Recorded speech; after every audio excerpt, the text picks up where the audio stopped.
بنا لیتا ہے کہ میں کون کون سا گناہ کرتا ہوں، اور پھر ان گناہوں کو چھوڑنے کا پکا ارادہ کر لیتا ہے۔ پھر وہ اپنے گناہوں کو یاد کرتا ہے، اللہ سے معافی مانگتا ہے اور اپنے رب کے ساتھ تعلق کو دوبارہ مضبوط کرنے کی کوشش کرتا ہے۔ اسی لیے رمضان کے آخری دنوں میں اعتکاف کی خاص اہمیت ہے۔ قرآن مجید میں اللہ تعالیٰ رمضان کے مقصد کو بیان کرتے ہوئے فرماتا ہے، رمضان وہ مہینہ ہے جس میں قرآن نازل کیا گیا، جو لوگوں کے لیے ہدایت ہے۔ یعنی قرآن صرف روزہ رکھنے کا مہینہ نہیں، بلکہ ہدایت اور اللہ کے قریب ہونے کا مہینہ ہے۔ اعتکاف اسی مقصد کو حاصل کرنے کا ایک خوبصورت طریقہ ہے۔ ہماری زندگی میں بہت کم ایسے لمحات آتے ہیں جب ہم واقعی تنہائی میں بیٹھ کر اپنے رب کو یاد کریں۔ اعتکاف وہ موقع فراہم کرتا ہے، اسی لیے ہمارے پیارے نبی صلی اللہ علیہ وآلہ وسلم نے اس عبادت کو اپنی زندگی کا مستقل حصہ بنا لیا تھا۔ ہمارے پیارے نبی صلی اللہ علیہ وآلہ وسلم نے فرمایا، جس نے ایمان اور ثواب کی نیت سے رمضان کے روزے رکھے تو اس کے پچھلے گناہ معاف کر دیے جاتے ہیں۔ علماء فرماتے ہیں کہ رمضان کے آخری دنوں میں اعتکاف اور زیادہ عبادت اسی مغفرت کو حاصل کرنے کا ایک بہترین ذریعہ ہے۔ اعتکاف دراصل انسان کے دل کی صفائی کا سفر ہے۔ یہ وہ لمحے ہوتے ہیں جب انسان دنیا سے کٹ کر اپنے رب سے جڑ جاتا ہے، اور جب بندہ سچے دل سے اللہ کی طرف لوٹتا ہے تو اللہ اس کے دل کو ایسا سکون عطا کرتا ہے جو دنیا کی کسی نعمت میں نہیں ملتا۔ نبی کریم صلی اللہ علیہ وآلہ وسلم کا اعتکاف سنت، واقعات اور حکمت ہیں۔ جب رمضان کا آخری عشرہ شروع ہوتا تھا تو ہمارے پیارے نبی صلی اللہ علیہ وآلہ وسلم کی زندگی کا انداز بدل جاتا تھا۔ یہ وہ دن ہوتے تھے جب آپ دنیا کی عام مصروفیات کو کم کر دیتے تھے اور پوری توجہ اللہ کی عبادت کی طرف لگا دیتے۔ صحابہ رضی اللہ تعالی عنہم بیان کرتے ہیں کہ جیسے ہی رمضان کے آخری 10 دن آتے، نبی صلی اللہ علیہ وآلہ وسلم راتوں کو زیادہ عبادت کرتے، اپنے اہل خانہ کو بھی جگاتے اور اللہ کی عبادت میں پہلے سے کہیں زیادہ مشغول ہو جاتے۔ یہ وہ لمحات ہوتے تھے جب مسجد نبوی میں ایک عجیب روحانی سکون محسوس ہوتا تھا۔ نبی صلی اللہ علیہ وآلہ وسلم ہر سال رمضان کے آخری 10 دن اعتکاف فرمایا کرتے تھے۔ آپ مسجد نبوی کے اندر ایک مخصوص جگہ پر قیام فرماتے، جہاں آپ زیادہ تر نماز، قرآن کی تلاوت، ذکر اور دعا میں گزارتے۔ اس عبادت کے ذریعے آپ پوری امت کو یہ سبق دے رہے تھے کہ اگر انسان واقعی اللہ کے قریب ہونا چاہتا ہے تو اسے کچھ وقت دنیا سے الگ ہو کر رب کے ساتھ گزارنا ہوگا۔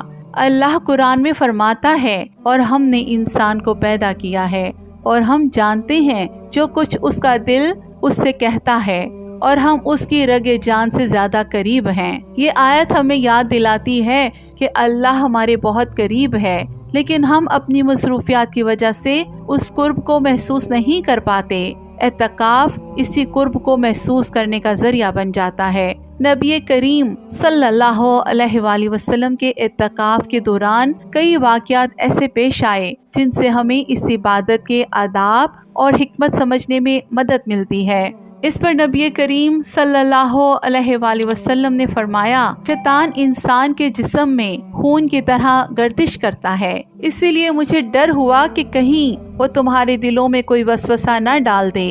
اس واقعے سے ہمیں یہ سبق ملتا ہے کہ اعتکاف صرف عبادت کا نام نہیں بلکہ اچھے اخلاق اور صاف نیت کا بھی درس دیتا ہے۔ رمضان کے آخری دنوں کی عبادت کی اہمیت کی طرف اشارہ کیا گیا ہے۔ اللہ قرآن میں فرماتا ہے، اور اپنے رب کا ذکر کرو اور سب سے الگ ہو کر پوری توجہ اسی کی طرف کر لو۔ یہی دراصل اعتکاف کی اصل روح ہے۔ جب انسان دنیا کے شور سے دور ہو کر اللہ کی طرف متوجہ ہوتا ہے تو اس کا دل نرم ہونے لگتا ہے، اسے اپنے گناہ یاد آنے لگتے ہیں اور وہ سچے دل سے اللہ کی طرف رجوع کرنے لگتا ہے۔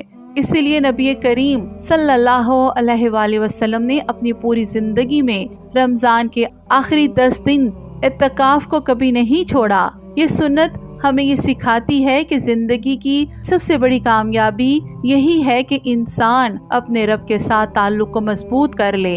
اعتکاف کی فضیلت قرآن و حدیث کی روشنی میں۔ روحانی انعامات۔ جب کوئی انسان سچے دل کے ساتھ اعتکاف میں بیٹھتا ہے تو دراصل وہ صرف مسجد میں نہیں بیٹھتا بلکہ وہ اپنے رب کے دروازے پر آ کر بیٹھ جاتا ہے۔ وہ چند دن کے لیے دنیا کی دوڑ، فکر اور مصروفیات کو پیچھے چھوڑ دیتا ہے اور اپنے دل کو صرف اللہ کی یاد سے آباد کرنے کی کوشش کرتا ہے۔ اس لیے اعتکاف کی فضیلت اسلام میں بہت بڑی بیان کی گئی ہے۔ رمضان کے آخری 10 دن دراصل وہ لمحات ہیں جن میں ایک ایسی رات آتی ہے جسے لیلۃ القدر کہا جاتا ہے۔ یہ وہ رات ہے جس کے بارے میں قرآن مجید میں خاص طور پر بیان کیا گیا ہے۔ اللہ قرآن میں فرماتا ہے، لیلۃ القدر 1000 مہینوں سے بہتر ہے۔ سوچئے، ایک رات کی عبادت 1000 مہینوں کی عبادت سے زیادہ بہتر ہو سکتی ہے۔ یعنی اگر کوئی انسان اس رات کو پا لے گویا اس نے تقریباً 80 سال سے زیادہ عبادت کا اجر حاصل کر لیا۔ اسی لیے نبی کریم صلی اللہ علیہ وآلہ وسلم رمضان کے آخری عشرے میں عبادت کو اور بھی زیادہ بڑھا دیتے تھے۔ اعتکاف دراصل اسی عظیم راتوں کی تلاش کا ایک بہترین ذریعہ ہے۔ جب انسان مسجد میں رہ کر اپنی توجہ مکمل طور پر اللہ کی طرف کر لیتا ہے تو اس کے لیے لیلۃ القدر کو پانے کے امکانات بھی بڑھ جاتے ہیں۔ اللہ قرآن میں ایک اور جگہ بندوں کو یہ پیغام دیتا ہے کہ جو لوگ ہماری راہ میں کوشش کرتے ہیں ہم ضرور انہیں اپنے راستے دکھا دیتے ہیں۔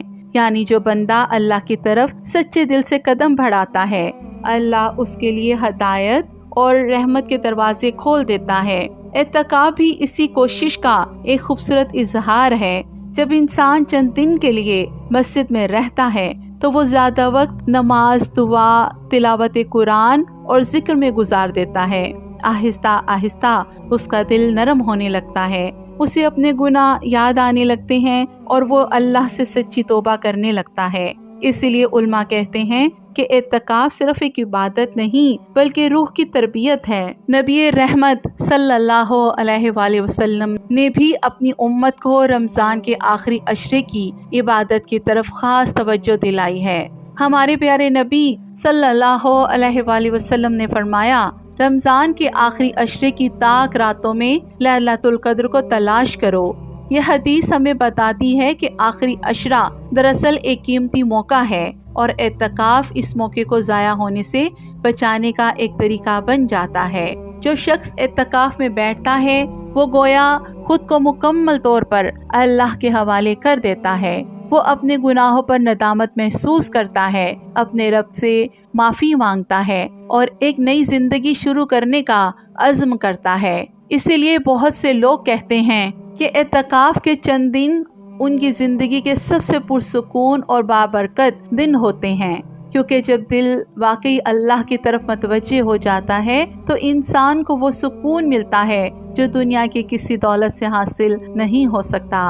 اعتکاف کا صحیح طریقہ، آداب، نیت اور اہم مسائل۔ اب ایک بہت اہم سوال پیدا ہوتا ہے، اگر کوئی شخص اعتکاف کرنا چاہتا ہے تو اسے کس طرح کرنا چاہیے؟ کیونکہ اعتکاف صرف مسجد میں بیٹھ جانے کا نام نہیں ہے، یہ ایک مکمل عبادت ہے جس کے کچھ آداب، اصول اور نیت ہوتی ہے۔ سب سے پہلی جو چیز ہے نیت۔ اعتکاف کی اصل بنیاد یہی ہے کہ انسان خالص دل سے اللہ کے لیے مسجد میں ٹھہرنے کا ارادہ کر لے۔ وہ یہ نیت کر لے کہ وہ ان دنوں میں زیادہ سے زیادہ وقت اللہ کی عبادت میں گزارے گا۔ اسی لیے علماء کہتے ہیں کہ اعتکاف کی روح یہ ہے کہ انسان اپنے دل کو دنیا کی فکر سے خالی کر کے اللہ کی طرف متوجہ کر لے۔ قرآن مجید ہمیں اسی طرف رہنمائی کرتا ہے۔ اللہ قرآن میں فرماتا ہے، اور میں نے جن و انسان کو صرف اپنی عبادت کے لیے پیدا کیا ہے۔ یہ آیت ہمیں یاد دلاتی ہے کہ انسان کی اصل زندگی کا مقصد اللہ کی عبادت ہے۔ اعتکاف دراصل اسی مقصد کو دوبارہ یاد کرنے کا ایک موقع بن جاتا ہے۔ اب بات کرتے ہیں اعتکاف کے طریقے کی۔ سنت اعتکاف عام طور پر رمضان کے آخری 10 دنوں میں کیا جاتا ہے، یعنی کہ 20ویں رمضان مغرب سے پہلے مسجد میں داخل ہو کر اعتکاف کی نیت کی جاتی ہے اور عید کا چاند نظر آنے تک مسجد میں قیام کیا جاتا ہے۔ ان دنوں میں انسان زیادہ سے زیادہ وقت ان عبادات میں گزارتا ہے۔ نماز، قرآن کی تلاوت، اللہ کا ذکر، تہجد، دعا اور استغفار۔ اعتکاف کا اصل مقصد یہی ہے کہ انسان اپنے دل کو اللہ کی یاد سے بھر لے۔ ہمارے پیارے نبی صلی اللہ علیہ وآلہ وسلم نے اپنی زندگی میں اعتکاف کو ہمیشہ اہمیت دی۔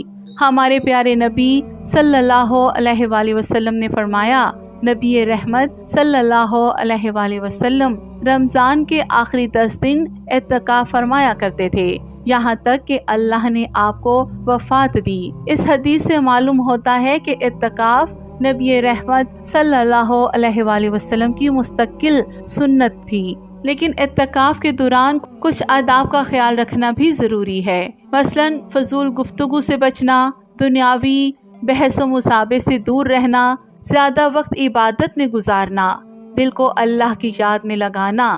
اللہ قرآن میں توجہ دلاتا ہے، کامیاب وہی ہوا جس نے اپنے نفس کو پاک کر لیا۔ اعتکاف دراصل نفس کی اسی پاکیزگی کا ذریعہ ہے۔ جب انسان مسجد کے ماحول میں رہتا ہے تو اس کا دل آہستہ آہستہ نرم ہونے لگتا ہے، اسے اپنی غلطیاں یاد آنے لگتی ہیں، وہ اللہ سے معافی مانگنے لگتا ہے، اور یہی اعتکاف کا سب سے بڑا مقصد ہے۔ یہ عبادت انسان کو یہ احساس دلاتی ہے کہ اصل سکون نہ مال میں ہے، نہ شہرت میں، نہ دنیا کی کامیابیوں میں، بلکہ اصل سکون اللہ کے قریب ہونے میں ہے۔ اسی لیے جو لوگ سچے دل سے اعتکاف کرتے ہیں وہ اکثر کہتے ہیں کہ ان چند دنوں میں انہیں ایسا سکون ملا جو انہیں پوری زندگی میں محسوس نہیں ہوا تھا، اور یہی وہ لمحے ہوتے ہیں جب انسان واقعی اپنے رب کے قریب آ جاتا ہے۔ اعتکاف انسان کی زندگی کو کیسے بدل دیتا ہے؟ اعتکاف صرف چند دن مسجد میں گزارنے کا نام نہیں ہے، بلکہ یہ انسان کی روحانی تربیت کا ایک خاص موقع ہوتا ہے۔ جب کوئی مسلمان چند دن کے لیے دنیا کی مصروفیات سے الگ ہو کر اللہ کے گھر میں بیٹھتا ہے تو اس کی سوچ، دل اور زندگی پر گہرا اثر پڑتا ہے۔ ہماری روزمرہ زندگی میں انسان مسلسل مصروف رہتا ہے۔ کاروبار، ملازمت، موبائل فون، سوشل میڈیا اور دنیاوی ذمہ داریاں انسان کے دل کو اللہ کی یاد سے دور کر دیتی ہیں۔ انسان نماز بھی پڑھتا ہے لیکن اکثر دل پوری طرح حاضر نہیں ہوتا۔ اعتکاف دراصل اسی غفلت کو ختم کرنے کا ایک بہترین طریقہ ہے۔ جب کوئی شخص اعتکاف میں بیٹھتا ہے تو اپنے رب کے ساتھ ایک خاص تعلق قائم کرنے کی کوشش کرتا ہے۔ وہ زیادہ وقت نماز، تلاوت قرآن، ذکر اور دعا میں گزارتا ہے۔ اس دوران انسان اپنے گناہوں پر غور کرتا ہے، اپنی غلطیوں کو یاد کرتا ہے اور اللہ سے معافی مانگتا ہے۔ یہی وجہ ہے کہ بہت سے لوگ اعتکاف کے بعد اپنی زندگی میں واضح تبدیلیاں محسوس کرتے ہیں۔ اعتکاف کا ایک بڑا فائدہ یہ ہے کہ یہ انسان کو خود احتسابی سکھاتا ہے۔ عام دنوں میں انسان کو اپنے اعمال پر غور کرنے کا وقت ہی نہیں ملتا، لیکن اعتکاف میں اسے موقع ملتا ہے کہ وہ سوچے، میں اپنی زندگی کس طرح گزار رہا ہوں؟ کیا میں اللہ کی رضا کے مطابق زندگی گزار رہا ہوں؟ اور کیا میں آخرت کے لیے کچھ تیاری کر رہا ہوں؟ جب انسان ان سوالات پر غور کرتا ہے تو اس کے دل میں اصلاح کی خواہش پیدا ہوتی ہے۔ اعتکاف انسان کے دل کو نرم بنا دیتا ہے۔ قرآن کی تلاوت، رات کی عبادت اور خاموش ماحول میں دعا کرنے سے دل میں ایک عجیب سی کیفیت پیدا ہوتی ہے۔ انسان کو محسوس ہوتا ہے کہ وہ اپنے رب کے بہت قریب ہے۔ اسی لیے بہت سے بزرگ کہتے ہیں کہ اعتکاف دراصل دل کی صفائی کا عمل ہے۔ اعتکاف کا ایک اور اہم مقصد لیلۃ القدر کی تلاش بھی ہے۔ رمضان کے آخری 10 دنوں میں وہ عظیم رات آتی ہے جسے قرآن میں 1000 مہینوں سے بہتر قرار دیا گیا ہے۔ اسی لیے جو لوگ اعتکاف میں ہوتے ہیں وہ پوری توجہ کے ساتھ ان راتوں میں عبادت کرتے ہیں تاکہ انہیں اس عظیم رات کی برکت حاصل ہو سکے۔ جب کوئی شخص اعتکاف کے بعد مسجد سے نکلتا ہے تو اسے کوشش کرنی چاہیے کہ زندگی میں اس روحانی ماحول کا اثر بھی رکھے، یعنی نماز کی پابندی کرے، قرآن سے تعلق مضبوط رکھے اور گناہوں سے بچنے کی کوشش کرے۔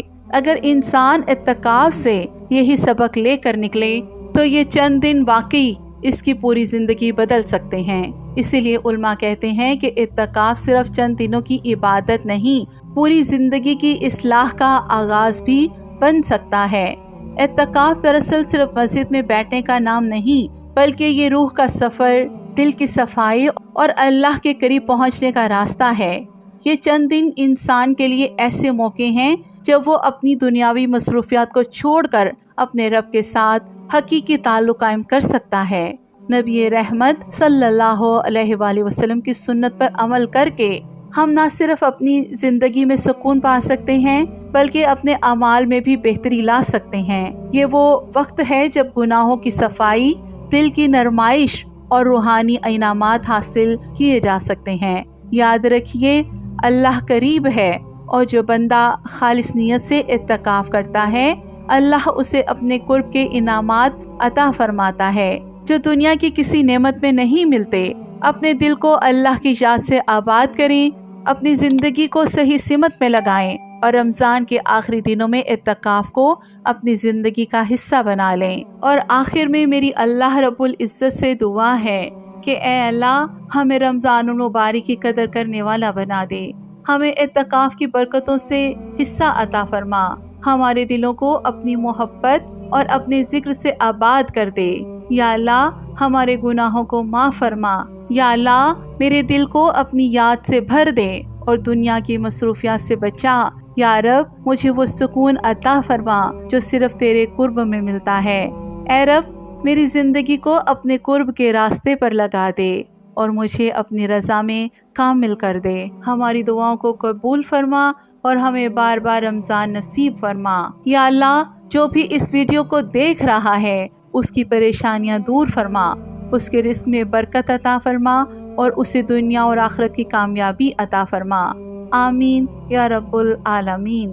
تو محترم ناظرین، اگر آپ کو یہ معلوماتی ویڈیو اچھی لگی ہو تو اسے ضرور لائک کریں، شیئر کریں اور چینل سعدیہ عاطف وائس کو سبسکرائب کریں تاکہ ایسی مزید اسلامی اور روحانی ویڈیوز آپ تک پہنچتی رہیں۔ اور کمنٹ میں ضرور لکھیں، یا اللہ، ہمیں اعتکاف کی توفیق عطا فرما۔ اللہ تعالی ہم سب کو رمضان کی برکتوں سے بھرپور فائدہ اٹھانے کی توفیق عطا فرمائے۔ آمین۔